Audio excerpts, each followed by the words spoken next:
Жаник солтүстіктің суға бататынын қайдан білдің дейді.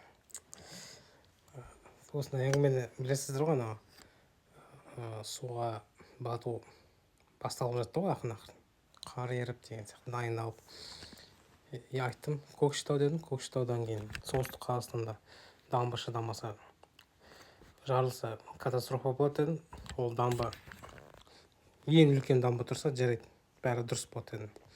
Одан кейін кішісі таситын болса бәрібір солтүстік Қазақстанда су тасиды дедім. Біздің шенеуніктерге ескертіп айтқанбыз, алдын ала. Сонда халық бәрін айттым да ескертіп.